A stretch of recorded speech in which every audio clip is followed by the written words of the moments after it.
Hello, everybody. Welcome back to Health Yes, where we have conversations about all things public health. This is your host, Dorene Fourar, on behalf of Cameron County Public Health. So, February is a really special month. Love is in the air as we look forward to celebrating Valentine's Day. But it's also recognized as American Heart Month. Today, we're joined by a very special guest to discuss heart health from Sal Heart Clinic in Harlingen, Texas. Would you go ahead and introduce yourself? Yes, I'm Dr. James Ross Stone, and I work at South Heart Clinic, and just really excited about being on. So we really want to delve into, it's American Heart Month. We want to talk about maybe getting an overview of heart disease, specifically on what you see here in Cameron County. Can you talk to us a little bit about maybe what the number one heart disease is around the world, in the county specifically? Well, I could say this. Heart disease is one of the leading causes of death in the United States. And a lot of it is driven by the development of all these risk factors that we can either inherit that from our family members, or we can acquire through, poor diet, lack of exercise, and all these other risk factors. And, it can range in a spectrum of a whole different scenario, but I like to kind of break it down to, when it comes to the heart, I look at it in three ways. You can have three major problems. It can be a pumping problem, and you think of like heart failure because the heart is the main pump of the whole body. And you think of an electrical problem. Is there an abnormal, conduction system with the heart? And the last is, is it a plumbing problem? And that's when we think about blockages and things like that. And every kind of spectrum kind of opens up, and it's a big umbrella, and it goes into a whole different world, and the electrical part, the structural part, the arteries, but a vast majority of what leads to heart disease is what we do and how we live our lives in terms of diet and exercise. Awesome. Well, not awesome, right? Because we don't want, we definitely do not want heart disease. And that's why we have you on the show, just to educate the public on, some misconceptions, some ways also that we can be proactive in our health. And we actually wanted to ask you, how common is heart disease here in the county? Well, I wouldn't be able, I'd be lying if I had like a number to give you, but I would say hands down, it's probably one of the most prevalent diseases in South Texas, especially given our patient population with such a high amount of diabetes and a high amount of high blood pressure and cholesterol. I go back to this whole, development of heart disease. The biggest risk factors, you can either have modifiable ones or non-modifiable ones. And what I mean by that is, over the course of time, eating a poor diet leads to high blood pressure, diabetes. All those accelerate blockages, and can lead to all these other things. And then there's the non-modifiable risk factors, which is like, we can't change our age, we can't change our genetics, and those things that we inherit. So we really try to focus on all the modifiable risk factors: smoking, cholesterol, making sure we never, ever, ever develop diabetes. If there's one thing I could walk away from this whole talk, I would say if there was anything that someone can do to better their lives, to live a long life, I say normal sugar, normal life. Diabetes, hands down, is probably one of the worst risk factors that you can have, not just for the heart, for everything. Having diabetes is one of the leading causes of blindness, heart disease, strokes, kidney disease, leading cause of amputation. I mean, the list goes on. And diabetes is very preventable. If you read the textbooks, they'll tell you if you're diagnosed with diabetes, 30% of the time you can take yourself out of diabetes just with diet and exercise. But it's kind of, living in this era where you can't even go a block and there's fast food and Whataburger, McDonald's, and the cheapest things to eat are white, and what I mean by white, I mean sugar, bread, pasta, rice, flour. Those are the three things, or the five things that I look at. They're the immortal sins. And that kind of has been, we were born with it. This is how we were all raised. And now we're seeing obesity at younger and younger ages. Before, average heart patients when they're late 50s and 60s, and now the ages are getting younger. I'm seeing a lot more patients that are in their 20s and 30s, and I'm seeing patients coming with heart attacks early as their 40s. And like I go back, some, yes, is genetic, but a big portion of it is these modifiable risk factors that we don't really address. But hands down, diabetes has to be the biggest. Well, thank you for that, Dr. Stone. And you hit on some really great things there, talking about some things that we can avoid: sugar, bread, rice, and flour. I wanted to ask you, because you also mentioned cholesterol. Can you talk to us a little bit about what cholesterol is and how to keep that healthy? Well, so when we think about cholesterol, there's really there's three different forms of it, but we look at it as there's good cholesterol and then there's bad cholesterol. The good cholesterol is called HDL, and that's like the housekeeper cholesterol. That's kind of like the cholesterol that goes into the arteries and helps keep everything clean. The higher that number is, the better off you are. So normal HDL levels should be, generally above 40, and if it's above 60, that's even better. That's actually the best where we want it, is to be above 60. And then LDL, that is the bad cholesterol. So I tell people LDL starts with an L. You want that one low. HDL starts with an H. You want that one as high as you can be. And in general, for a normal everyday person, you really don't want that more than 130. In our heart patients, definitely less than 100. But if you have, heart patients and all these other risk factors, we want that as low as possible, probably near 70 or less, if possible. But those are the two main forms of cholesterol that we really focus on, because having the good cholesterol profile really helps prevention, and the LDL is really what promotes and generates the plaque, what leads to build up into our arteries. And when I say arteries, I mean everywhere. It's not just the heart. We're talking about the legs, the brain, everywhere. Right. And speaking of that, can you talk to us a little bit about the signs, the symptoms of a person with heart disease or heart complications, what that might look like? How can I tell if I'm out in the public? So that's a really good question. A lot of times when I first went into cardiology, I was like, oh, this is easy. You got chest pain. All right, that's your heart.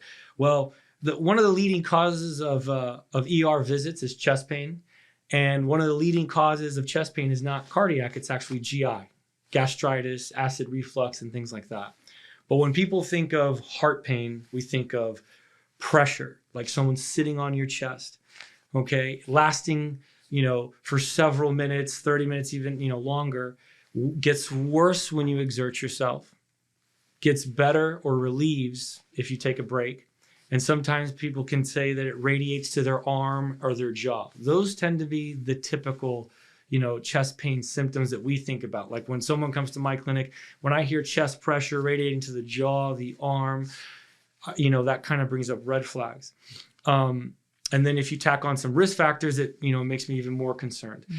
But a big component, especially in our diabetics, and I like to bring this one up because we have such a high population of diabetics in the Valley. Diabetics, one of the leading causes is not really chest pain. It can be shortness of breath. It can be no chest pain at all. I've had patients that come in and say, I just feel tired. I don't have chest pain, don't have shortness of breath. I'm just tired. So sometimes we call those anginal equivalents. So angina is like the medical term we use for chest pain. That's like the medical definition of it. And like cardiac chest pain. And so when we think of typical angina, it's like, pressure like radiating. And then we think of anginal equivalents, we think of what I just said: shortness of breath, palpitations, fatigue. I always tell people, if there's ever a change in the way you feel, a lot of people chuck it, oh, I'm just getting older, I'm just sore, I just had to work out. It's real important to pay attention to your body, especially if you're diabetic. Another patient population that tends to have these atypical symptoms are females and elderly people. Females and elderly patients, over the age of 65, they tend to complain of other symptoms, like I said, fatigue, shortness of breath, palpitations. I even had a patient last week who his main complaint was, I have hiccups. He just kept having nonstop hiccups, which was totally new for him. He just said, I couldn't get rid of it. He would just keep kind of hitting his chest to get it out. And finally he just said, I'm going to the ER. It turns out he had a massive blockages in one of his arteries, and he came in with a heart attack. So I always say any new change in any symptoms you should think about. But the two main categories that I kind of hone in on are pressure radiating to the jaw, arm, shortness of breath, palpitations. And then I also look out for these atypical or anginal equivalents. Dr. Stone, you talked to us about these risk factors, and you mentioned smoking briefly. Can you talk to us a little bit about what smoking does to the heart and, your expertise there? So aside from all the carcinogens, which really just destroy the arteries, the way I kind of think about it in my head is every single time you even take a puff, people think, they'll come to my clinic and be like, I smoke, but I got it down to where I'm smoking half a pack. And yes, that's progress, things like that. But just one drag of a cigarette's in your system for 24 to 48 hours, sometimes even longer. And that one drag or that one inhale of your cigarette has plenty of carcinogens to really, and the way I visualize in my head, it's like throwing shards of glass down your arteries. It just destroys the lining of the arteries. Not only that, it causes inflammation. It causes spasm of the arteries. So you have all these things going on. And if you're a heart patient and you already have heart disease, the last thing we want is for your arteries of your heart to be spasming, because that's what nicotine does. Nicotine will cause the spasming of the arteries and the irritation, inflammation. It'll increase the heart rate. So when I have a heart patient, they come to me, the big objective I like to do is slow the heart rate down, control the blood pressure, and help with chest pain. Well, when you take a puff of a cigarette, you're going to increase the heart rate, doing the opposite of what we need to do. And you're causing, vasospasm or constriction of your arteries, which is lack of blood flow. That's the opposite of what we want to do. So just the act of one inhale, that's enough to set off a cascade for, a whole day and a half of issues. Wow, I did not know that one single puff stayed in your system that long. That's and it's the effects of the nicotine and the carcinogens and the toxins of it. And not only that, when I even went into a deep search of, how, people get addicted on it. And I started looking at these filters, researching on filters. And some of these filters have fiberglass in them. And you're thinking, what, fiberglass? What? That makes no sense. The fiberglass is put there because when you take an inhaler, when you puff, it causes minor lacerations, microscopic little lacerations in the back of the throat. And that's how another direct aspect into the bloodstream of the nicotine goes. So it's a quicker addiction, quicker, everything. So there's so many aspects when you break down a cigarette and figure out what it really is. Wow. You're just like, I cannot believe it. And then people will say, well, what about vaping? And, the verdict is, it's clear vaping is not good. It's bad for your heart. It has nicotine in it, which causes vasospasm, tachycardia, elevated heart rates, things we don't want. And then there's a lot of chemicals that are in them that we really don't know what these long-term effects are. And then the problem is you get a lot of these vape cartridges that you see and you don't know, and people get them from their friends. And a lot of these aren't, we don't know what exactly is all in them and what effects they have, but they're definitely not good. We definitely don't recommend them.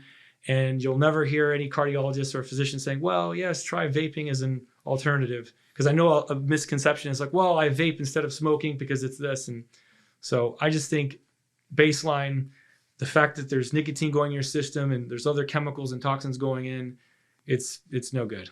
Wow. I actually have a personal question for you. What got you interested in cardiology?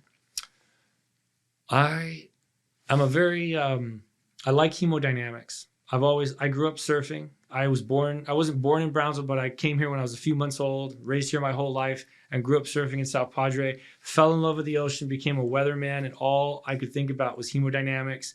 And I lived my mind in a very common sense fashion. And when I went into medical school and I first learned about cardiology and I broke it down, I was like, wow, this is a pump. It's a hydraulic system. It's a pump. And everything just clicked and made sense. And then the more I thought about it, and then the more rampant I thought how bad cardiovascular disease is, one of the leading causes in the United States, I thought, what an amazing opportunity to really study something that you enjoy, that you love, and being able to help people. So that was my main drive to really go into this field, specifically cardiology. As simple as corny as that sounds, I remember sitting on my surfboard out in the water, looking at the waves, thinking about hemodynamics. I was in college and we were thinking about physics. So I was kind of just out there in my mind. And I just started thinking about the heart and I was like, wow, it's just a very complex pump. And the moment I started putting that thought process, I fell in love with it. And then I ran with it. So. I think that's the best feeling when you can connect your passion into your work. So that's incredible. And I did not know that you're from Brownsville. So that's a very interesting. I also wanted to ask you, what is one of the greatest challenges that you've experienced as a cardiologist here? I think probably the greatest challenge is educating our patients. I think is a big challenge, because I think, when I went into medical school, I never thought, I was like, oh, I go to high school, and I go to medical school, and I'm a doctor in 4 years and I'm done. No, it's about a 15-year course when you leave high school to start and finish when you do cardiology. It's about 12 years start, the whole go. So when you do 12 years of nothing but training and you're engrossed in medical textbooks and medical terminology, it's very easy to get engrossed in that world and kind of forget about the layman's terms and really how to break things down. So then you come out of training and you have all this knowledge and you're so used to talking in a certain way and reading certain things that it becomes difficult to be able to relay what I learned to someone else. Like, I'll give you an example. I know nothing about cars. If I go to the mechanic, he can start talking, I get lost after the second sentence. I say, just tell me what's wrong and let me know. Okay. But now when we're talking about the heart, you can't do that. So my biggest thing is, when they come to me, they need to know what's going on. They have to understand exactly what I'm saying. If I start spewing out all these medical terms and all these things, yes, that makes sense to me because I spent the past 15, 12 years going through it. You start paying attention that the patient's looking at you like glossy eye, kind of going over their head.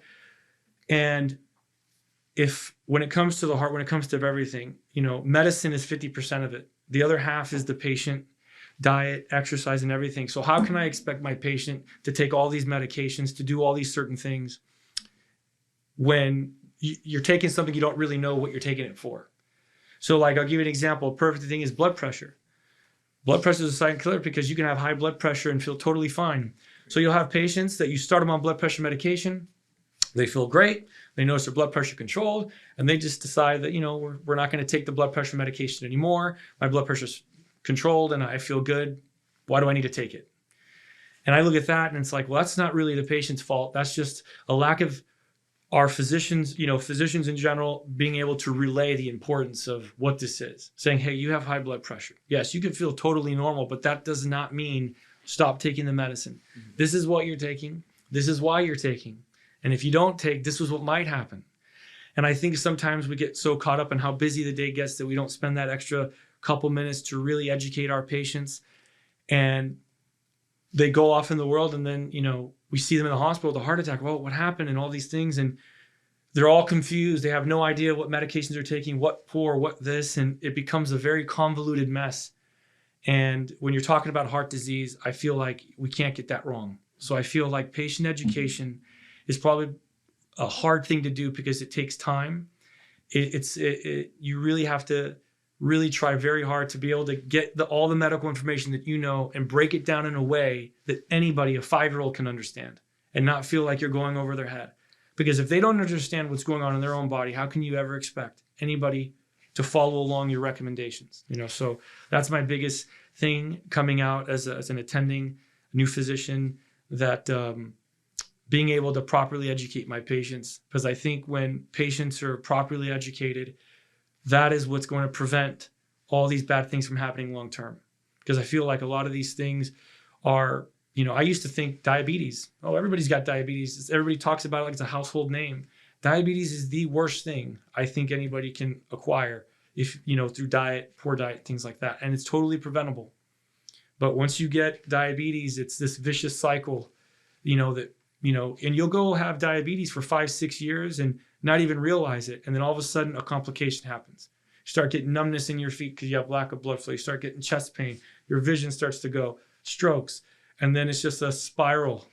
And so I think if we just educate our patients and spend that time, Sure. That's definitely been the goal of actually creating this podcast here with Health Yes, is inviting individuals like yourself to educate the public and let us know how we can be proactive regarding our health. On the opposite end of that, what do you think has been the most rewarding? I think the most rewarding is the simplest prevention.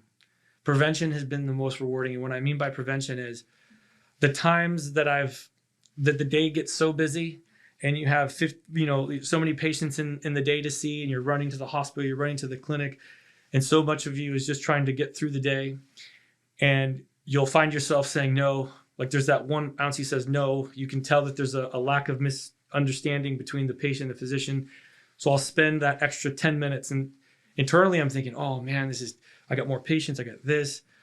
And then I spend that extra time and I leave that room. And I feel like, oh man, I just wasted all this time doing all this stuff. And then I'll see them in 4 weeks. And everything I said, it's like they did it to the T. They lost 20 pounds. Their blood pressure's controlled. They know their medications like the back of their hand. And it's just like, it's almost like I get in tears. It's like, well, that extra little 5 minutes. Now I came back and you see what transpired. And it's like, hey, your A1C for diabetes was so out of control. And now it's controlled. Your cholesterol is out of control. It's controlled. And look, now we can take you off this medication. Now we can do this. So initially I went into this thinking, oh, I'm going to put stents in and save lives. And that's where I'm going to get this reward. But I've noticed it's, some of the biggest rewards I get is when I see patients come back and they do all these little things to better themselves. And they get all excited saying, hey doc, look how much weight I've lost. And then to see that, to feel that, I can't explain it, so that's probably the most rewarding. Wow. Well, thank you, Dr. Stone. We've really enjoyed having you here on our show. And this concludes our episode over American Heart Month. Where can we reach you if we want to speak to you or see you? Well, yeah. So we are located in Harlingen and Weslaco. We are called South Heart Clinic. We are right there on Ed Carey Drive as if you're going out to the airport. And we are a large group, or I think the largest group in the Valley. We're South Heart Clinic. I think there's a group of 10 of us total. And we are ready actively to see patients. And right now we operate in Harlingen Medical Center, Valley Baptist, and Knapp and Weslaco. And so, yes, you can find us at any of those 2 locations. Well, we appreciate your time and thank you for joining us. And to everyone listening, tune in next time for another great episode of Health Yes.